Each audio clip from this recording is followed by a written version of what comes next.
룻기 2장 이제 보도록 하겠습니다. 룻기 2장 1절 우리 함께 읽고 시작하도록 하겠습니다. 읽겠습니다. 시작. 나오미의 남편 엘리멜렉의 친족으로 유력한 자가 있으니 그의 이름은 보아스더라. 자, 나오미가 모압 며느리 룻과 함께 베들레헴에 돌아왔을 때 1장 마지막 절에 보면 마침 베들레헴의 보리 추수가 시작할 때가 되었다 이렇게 이야기하고 있고요. 2장 1절을 보니까요. 또 그 베들레헴에 엘리멜렉에 가까운 친족, 다시 말하면 율법으로 보면 기업을 물을 자가 될 수도 있는 보아스라는 유력한 자가 거기 있었다 이렇게 이야기를 하고 있습니다. 우리는 뒤에 내용을 알잖아요, 그죠? 그러니까 나오미가 참된 회개로 나오고 또 룻이 그 끊을 수 없는 결심으로 붙쫓아 나올 때 하나님은 이미 여호와 이레로 모든 것을 준비해 놓으셨다는 것을 보게 됩니다. 나오미의 참된 회개가 저와 여러분들의 것 되기를 주의 이름으로 축원드립니다. 참된 회개 4개라고 그랬죠. 내려온 결정들, 지나온 시간들, 그래서 겪게 된 고통들이 다른 게 아니라 진짜 죄와 징계라는 사실을 첫 번째 인정해야 되고요. 두 번째 더 나아가서 자기 존재 자체가 죄라는 것도 인정해야 되고요. 세 번째, 그걸 하나님뿐 아니라 사람들 앞에서도 자신의 실패와 죄인됨을 받아들이고 인정해야 되고요. 네 번째, 그러면서도 하나님을 향해서는요, 한번 따라하겠습니다. 전능자 여호와 이렇게 인정하고 나아가는 참된 회개.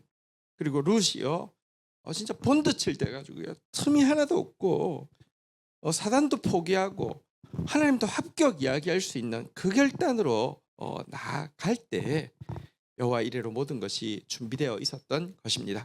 한편 그 1절에 보는 한번 따라하겠습니다. 유력한 자. 이 단어는요, 룻에게 사용되어진 한번 따라하겠습니다. 현숙한 여인. 이 두 단어, 그 단어와 함께 룻기의 핵심 단어인데요. 우리 룻기 묵상하고 있습니다. 한번 이렇게 고백하겠습니다. 형제들 먼저 고백하겠습니다. 내가 유력한 자가 되겠습니다. 우리 자매들 고백합니다. 내가 현숙한 여인이 되겠습니다. 네, 우리 힘으로 잘 안 되잖아요. 좀 기도하겠습니다. 우리 형제들 기도하는 마음으로 고백합니다. 주여 유력한 자 되게 하소서. 자매 목소리 들리는데? 네. 형제들이 하도 안 하니까 그런가 봐요. 아니면 중보하는 마음으로. 네. 자, 우리 자매들 고백하겠습니다. 주여 현숙한 여인 되게 하소서. 네. 자, 그런데 여기 유력한 자란 어떤 뜻이냐고 하면 기보르라는 단어를 쓰고 있는데요. 하나님 보시기에 하나님의 뜻을 이룰 수 있는 힘이 있는 사람, 이런 사람을 유력한 자라고 이야기합니다. 성경에 이 기보르라는 단어를 쓴 인물, 대표적으로 두 인물을 한번 찾아보려고 하는데요. 사사기 6장 12절에 보니까요, 기드온에게 이렇게 이야기합니다. 같이 읽겠습니다. 시작. 여호와의 사자가 기드온에게 나타나 이르되 큰 용사여 여호와께서 너와 함께 계시도다 하매. 여기 큰 용사여, 이게 기보르라는 단어를 쓰고 있는데요. 너는 내 뜻을 이룰 수 있는 사람이다 라고 하면서 한번 따라하겠습니다. 여호와께서 너와 함께 계시도다. 우리 힘 있어도 하나님이 함께 하지 않으면 결국 감당 못합니다. 근데 하나님 보시고 내가 너와 함께 하겠다 이렇게 이야기하고 있죠. 다윗도 보시면요, 내 마음에 맞는 사람이고 내 뜻을 다 이루리라고 여호와께서 보시고 말씀하신 다윗에 대해서요, 사무엘상 16장 18절에 보니까요, 소년 중 한 사람이 대답하여 이르되 내가 베들레헴 사람 이새의 아들을 본즉 수금을 탈 줄 알고 용기와 무용과 구변이 있는 준수한 자라. 여호와께서 그와 함께 계시더라. 여기 보니까 여기 한번 따라했습니다. 용기와, 이게 이제 기보르라는 단어를 쓰고 있습니다. 그러면서요, 내가 보니까 그가 유력한 자더라. 그가 큰 용사더라라고 하면서 한번 따라했습니다. 여호와께서 그와 함께 계시더이다. 신하가 사울에게 이 다윗에 대해서 큰 용사, 유력한 자라고, 여호와께서 그와 함께 계시더라 이렇게 소개한 이 경우, 지금 보아스, 또 기드온, 다윗에 대해서 사용하고 있는 단어인데요. 그런데 사실 이 유력한 자가요, 인간적인 눈으로 볼 때, 자기가 자신을 바라볼 때, 남들이 자기를 바라볼 때, 큰 용사다, 유력한 자다, 용기가 있다, 이렇게 안 여길 때도 많습니다. 하나님께서 큰 용사여, 여호와께서 너와 함께 계신다라고 이야기했지만 기드온은요, 오 주여, 내가 무엇으로 이스라엘을 구원할 수 있으리까? 나는 제일 작은 자입니다라고 고백하고 있는 모습이 바로 연달아 나오고요. 다윗 역시 하나님 보시기에 당신의 뜻을 다 이룰 수 있는 사람이라고 이야기했고요. 실제 다윗이 용기를 가지고 블레셋 사람 골리앗과 싸우려 나가려고 할 때에 사무엘상 17장 33절에 보면요. 사무엘상 17장 33절에 보면 사울 왕이 지금 뭐 전쟁에서 막 지게 됐는데도요, 다윗이 나가겠다고 하자 무엇이라고 이야기합니까? 같이 한번 읽겠습니다. 시작. 사울이 다윗에게 이르되 내가 가서 저 블레셋 사람과 싸울 수 없으리니 너는 소년이요 그는 어려서부터 용사임이라. 안 된다 이렇게 이야기합니다. 사울 눈에는 큰 용사로 안 보였어요. 유력한 자로 안 보였어요. 기드온도 자기 스스로 볼 때 자기는 제일 작은 자였어요. 일단 하나님이 보시는 것과 내가 나를 보는 것 혹은 다른 사람이 내가 다른 사람 보는 것 확실히 다를 수 있다는 것을 우리가 기억해야 합니다. 바울이요, 나는 사람을 외모로 취하지 않는다 이렇게 이야기했습니다. 여러분, 우리 눈이 외적인 거 있잖아요. 외모, 뭐 학벌, 뭐 그냥 눈으로 보이는 능력, 눈으로 보이는 성품 보고 저 사람은 할 수 있겠는데 저 사람 못하겠는데 자꾸 판단하는데 다를 수 있습니다. 하나님의 기준을 알아야 되고 하나님의 눈을 가져야 합니다.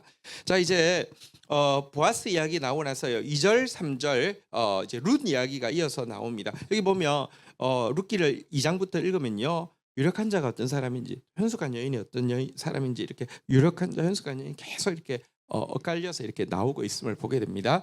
2절 3절 교독하겠습니다. 모압 여인 룻이 나오미에게 이르되 원하건대 내가 밭으로 가서 내가 누구에게 은혜를 입으면 그를 따라서 이삭을 줍겠나이다 하니 나오미가 그에게 이르되 내 따라 갈지어다 하매 3절 같이 읽겠습니다. 시작.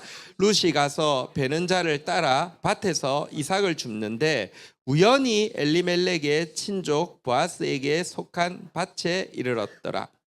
자, 여호와 이레가 준비되어 있다고 했는데 이 축복의 시작은요, 2절에 나오는 현숙한 여인 룻의 시어머니를 향한 요청으로부터 시작됨을 보게 됩니다.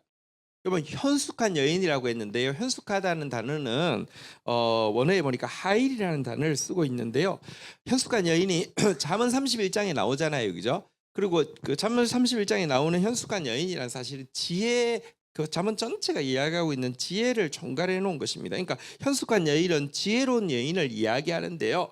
자, 현숙한 여인, 지혜로운 여인 룻에 대해서 먼저 살펴보겠는데요. 현숙한 여인 룻이 했던 일은 2절에 나오는 바대로 먼저 자기의 처지 현실을 직시하고 밭에 나가서 일할 것을 먼저 자청하고 있는 모습으로 나옵니다. 근데 이게 만만치는 않았을 것입니다. 여러분, 아마도 거의 확실하게 룻은 모압 땅에서 꽤 부유한 가정에서 자란 귀한 딸이었을 것입니다. 왜냐하면 문화적으로 이스라엘이 모압보다는 더 앞섰는데 이 사람들이 가면요, 이 땅에서는 그래도 높은 레벨의 사람하고 결혼하려고 할 것입니다. 괜찮은 집에서 귀하게 자란 사람일 수도 있습니다. 그런데 밭에 나가서 이삭 줍는다는 것은요, 이스라엘 사회에서 최빈층, 가장 밑바닥임을 스스로 드러내는 행위인데다가 당시 이스라엘에서는요, 이방인에 대한 멸시가 굉장히 컸습니다. 그런데 룻이 이것을 자청하고 있습니다. 왜냐고 하면 그녀는 자신의 현실을 그대로 직시하고 받아들일 수 있는 사람이었기 때문입니다. 현실을 직시하고 받아들인다는 게 무엇일까요? 자기의 처지와 형편, 여건, 또 자기 장점, 단점, 또 자기가 할 수 있는 일과 할 수 없는 일을 회피하지 않고 여러분 직시할 수 있는 것을 의미하고요. 그 결과 일해야 될 때가 되었을 때 일할 수 있는 것을 현실을 받아들인다라고 이야기합니다. 여러분, 하나님의 여호와 이레가 있다라고 이야기했습니다. 준비되어 있다라고 이야기했습니다. 그런데 하나님의 여호와 이레가 작동하는 게 3절에 보는 바대로 이렇게 현실을 받아들이고 일하기로 하고 우연히 나간 밭이 보아스의 밭, 자기 친족 보아스의 밭이 되게 하는 것이 하나님이 일하는 방식이지, 내가요 아무것도 하고 있지 않는데, 내가 현실을 받아들이고 있지 않고요.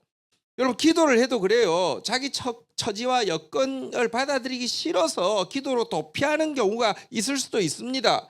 자기가 할 수 있는 것도 있고 할 수 없는 것 있는데, 할 수 없는 것 자꾸 하고 싶어서 할 수 있는 거 하기 싫어서 기도로 도피할 수도 있습니다. 그런 자에게 하나님이 일하시지 않는다는 것입니다. 현실을 받아들일 줄 알고 일할 줄 아는 여인이 현숙한 여인이고요. 현실 받아들일 줄 모르고 일할 줄 모르는 여인은 지혜로운 자가 아니다라고 성경이 이야기하고 있습니다. 현숙한 여인 되기를, 현실을 받아들이고 일할 수 있는 여인 되기를 주의 이름으로 축복합니다. 4절 이제 보아스 이야기가 나오는데요. 4절 같이 한번 읽도록 하겠습니다. 시작. 마침 보아스가 베들레헴에서부터 와서 베는 자들에게 이르되 여호와께서 너희와 함께 하시기를 원하노라 하니 그들이 대답하되 여호와께서 당신에게 복 주시기를 원하나이다 하니라.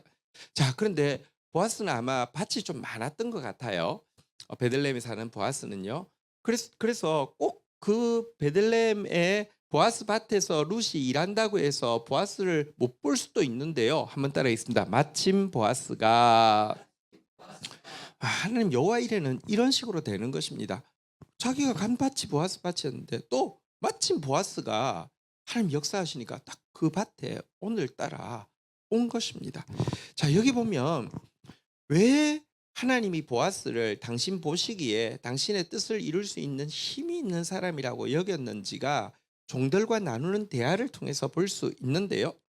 여러분, 여기 보니까 무엇이라고 종들에게 이야기합니까? 베는 자란 이제 품꾼들을, 추수 때는 이제 품꾼들을 쓰잖아요, 그죠? 품꾼들을 이야기하는데요. 한번 따라하겠습니다. 여호와께서 너희와 함께 하시기를 원하노라. 여러분, 당신은 사사시대입니다. 사사시대는 모든 사람이 자기 소견에 옳은 대로 행한다고 했습니다. 이 말은 뭐냐고 하면 그 앞에 이스라엘의 당시에 왕이 없으므로 모든 사람이 자기 소견에 옳은 대로 행한다고 했습니다. 모두가 각자가 왕입니다. 그런데 여러분, 그 보아스는요, 하나님을 언제나 앞세울 수 있는, 하나님을 왕으로 모신 신앙인이었음에 드러나고 있고요. 또 하나님의 법, 율법의 가르침대로 자기보다 약한 자, 힘없는 자를 존중하고 친절히 대하는 신앙인이었음이 이 표현에 드러나고 있습니다. 그러자 밭에서 일하는 품꾼들도요, 한번 따라하겠습니다.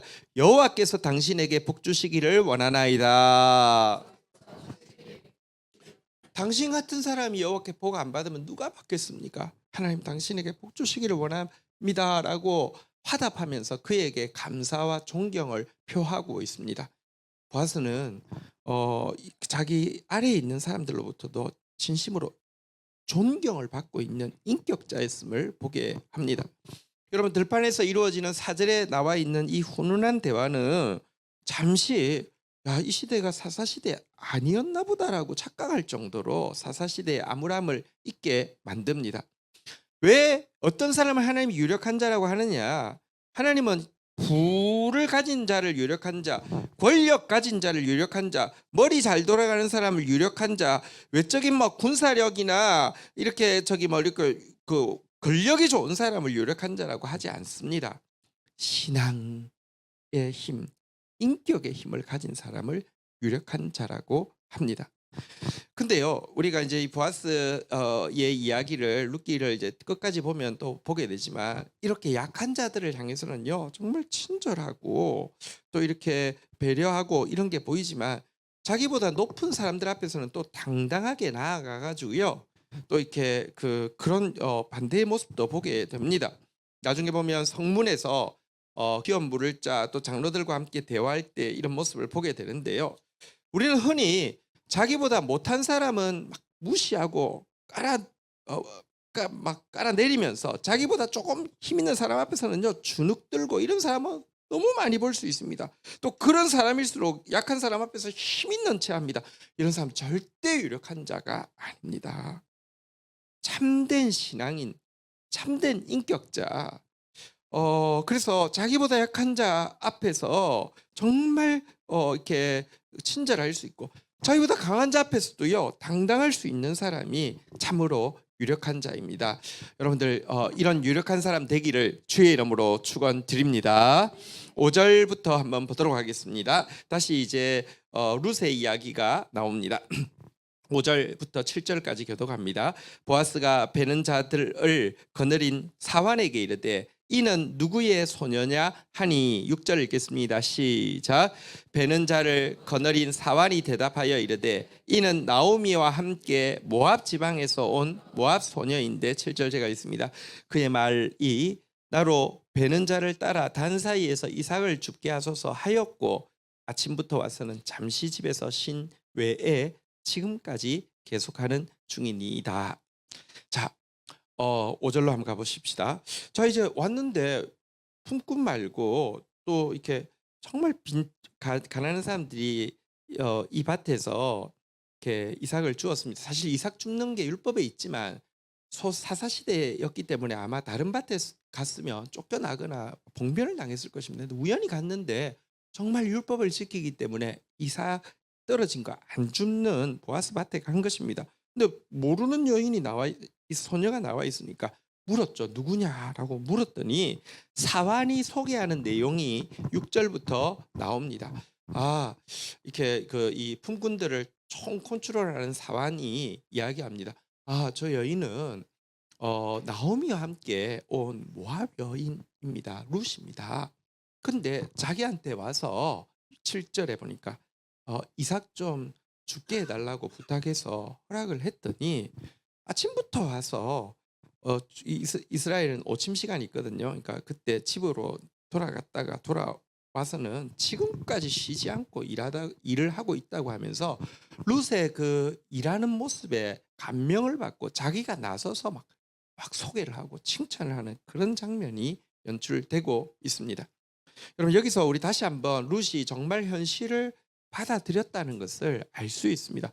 현실을 받아들이고 나니까 자기 처지도 받아들였고요. 자기 약점도 받아들였고요. 자기가 할 수 없는 일도 받아들였고 할 수 있는 일도 받아들이고 나니까 자격지심이 없었던 것입니다. 또 여러분 단지 먹고 살기 위해서 마저 못해 하는 일이라고 하면요. 여러분 주위 사람들이 칭찬하지 않습니다. 지금 룻은요. 일을 하는데 기쁨으로 일했습니다. 왜? 어머니를 복양할 수 있다는 기쁨.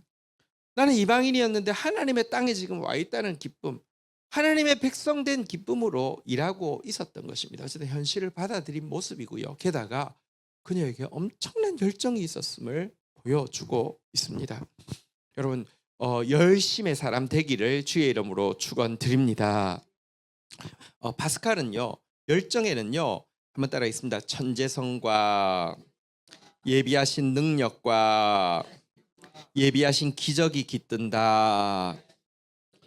우리가 열정적으로 하면요 천재성이 깃듭니다. 그리고 하나님이 예비하신 능력이 있어요. 우리 속에 그게 딱 발현이 되고요.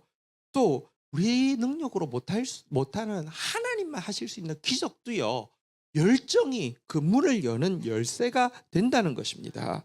또한 열정적인 사람은 매력이 있습니다. 제가 총각 전도사 때 인기가 엄청 좋았어요. 죄송합니다.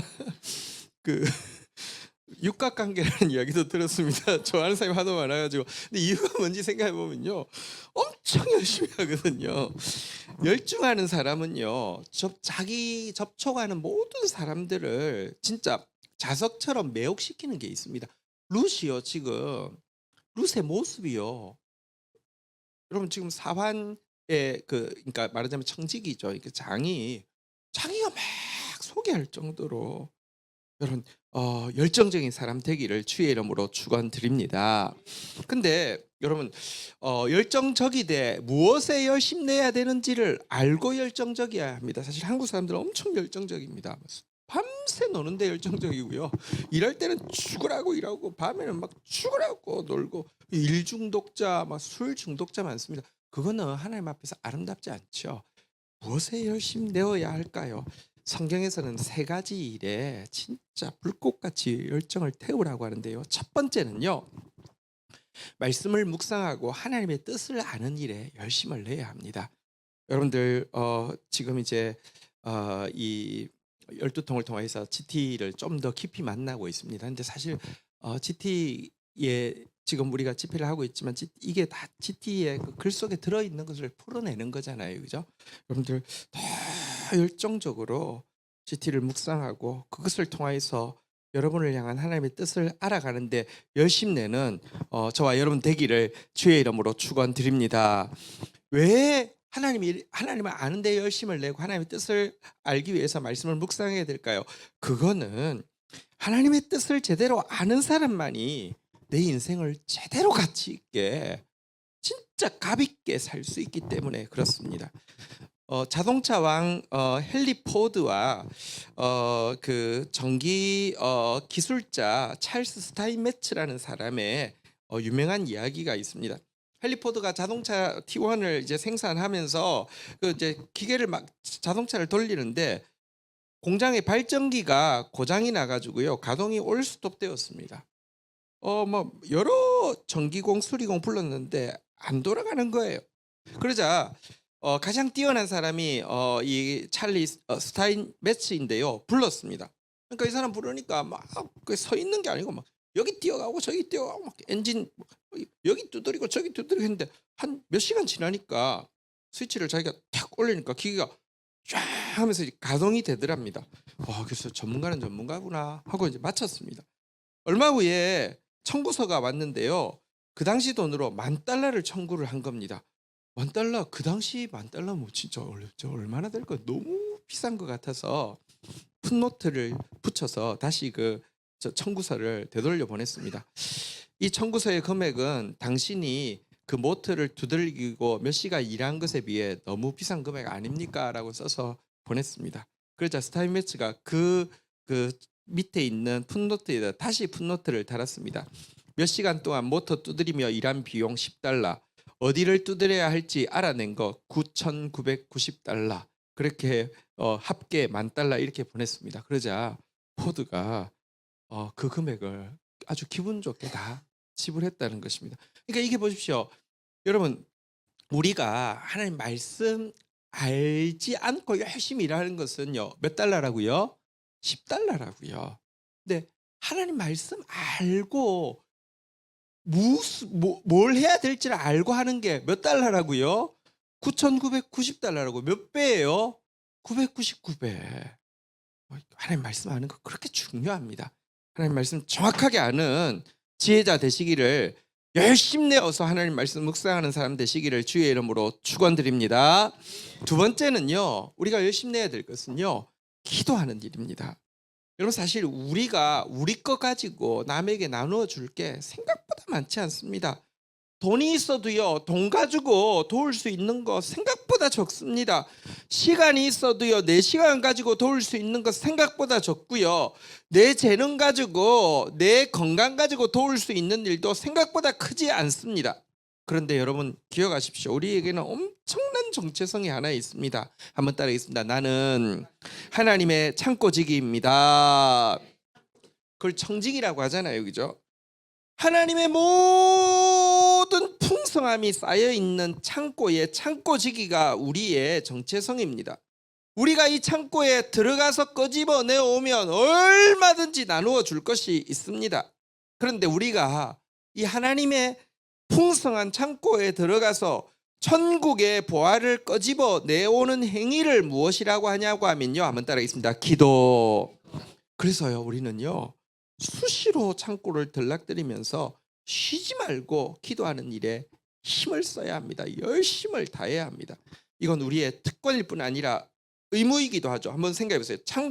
청지기, 창고지기가 밥 때마다 들어가서 창고에 들어가서 한번 둘러보고 이거 맛있겠네 하고 가져와서 자기 혼자 까먹고 그 다음에 또 저녁 때 되면 또 들어가서, 이러면 창고지기가 자기 역할을 잘 하고 있는 겁니까? 못하는 겁니까? 못하는 거잖아요. 창고지기는요, 자기 한 사람 먹으려고 창고지기 세운 게 아니에요. 모든 사람들 먹이라고 창고지기로 새긴 것 아닙니까? 그래서 여러분, 청지기인 우리는요, 기도해야만 합니다. 우리 귀에 여러분 더 많은 불평 소리들이, 우리 눈에 더 많은 문제거리들이 보인다고 하는 것은요, 우리로 동조해서 같이 불평하고 탄식하라고 함이 아니라 우리한테 경고하는 것입니다. 너가 지금 청지기 책무를 제대로 안 하고 있다는 경고인 것입니다. 문제들을 볼 때마다, 결핍을 볼 때마다 같이 불평하는 사람, 원망하는 사람이 아니라 기도하는 사람 되어야 합니다.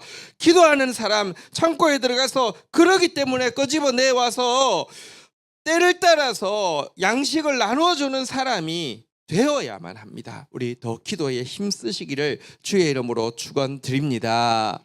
마지막으로 우리가 힘쓸 일은요, 한번 따라하겠습니다. 선한 일.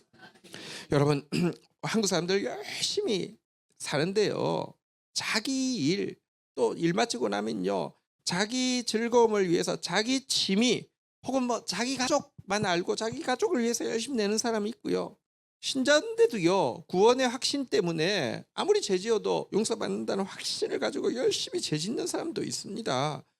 이것 위해서 우리 구원하신 것 아닙니다. 하나님께서 우리를 구원하신 이유가 무엇입니까? 디도서 2장 14절에 보면요, 명확히 이렇게 이야기하고 있습니다. 같이 한번 읽도록 하겠습니다. 시작. 그가 우리를 대신하여 자신을 주심은 모든 불법에서 우리를 속량하시고 우리를 깨끗하게 하사 선한 일을 열심히 하는 자기의 백성이 되게 하려 하십니다. 선한 일을 열심히 하기 위해서 우리를 불렀다는 것입니다. 선한 일, 선한 일이 무엇이라고요? 한번 따라하겠습니다. 겸손의 습관, 사랑의 마음, 정의의 행동. 겸손히 몸에 배워가지고요, 마음속에 사랑이 있는 상태에서 정의의 행동하는 것이라고 했습니다. 약한 자 돌아보고 매여 있는 자 자유케 하고요. 또 우리가 각 개인적으로는요, 거시적으로는 사회의 정의와 공의를 위해서 기도하고 바른 기준이 되어야 하고 싸워야 하지만, 개인적으로 우리 주위에 있는 모든 사람들에게 우리가 해야 될 일은요, 한번 따라하겠습니다. 나는 축복의 통로입니다. 나는 평화의 도구입니다. 저희들이 샬롬 축복 기간을 지나고 있는데요, 그들에게, 우리 주위에 있는 소중한 사람들에게 진짜 평화, 참된 축복 나눠주기 위해서 애쓰는 것, 이게 우리가 정말 열심히 해야 될 일입니다. 옛날 버전에는요, 친백성 되게 하려 함이라 이렇게 번역했는데요, 그 퓨리얼, 그러니까 아주 특이할 정도로 미친 사람처럼 이 선한 일에 열심 내는 사람 되게 하기 위함이다, 이렇게 이야기하고 있습니다. 여러분, 이런 열정, 이 열정 내야 될 세 군데에, 하나님 아는 데에, 기도하는 데에, 선한 일에 열정 내므로 말미암아 룻처럼 다른 사람들이 나서서 칭찬해 줄 수 있는 사람 되기를 주의 이름으로 축원드립니다. 여러분, 모든 사람이 여러분을 칭찬하면 내가 이단 이단 교주 될 가능성이 없는가 좀 생각해 보십시오. 모두한테 맞췄으니까 모두한테 칭찬받죠. 그거는 하나님이 원하는 게 아닙니다. 그러나 열의 7, 열의 8에게는 칭찬받는 사람이, 여러분, 하나님 뜻대로 사는 사람일 확률이 훨씬 높습니다.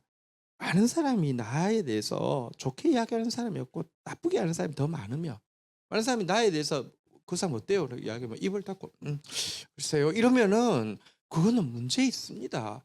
여러분, 지금 누구냐 했더니 막 자기가 신이 나가지고요, 저 사람 이런 사람이에요. 이게 여러분 현숙한 여인이고 지혜로운 사람의 모습입니다. 이런 사람 되기를 주의 이름으로 축원드립니다. 자리에서 일어서시겠습니다.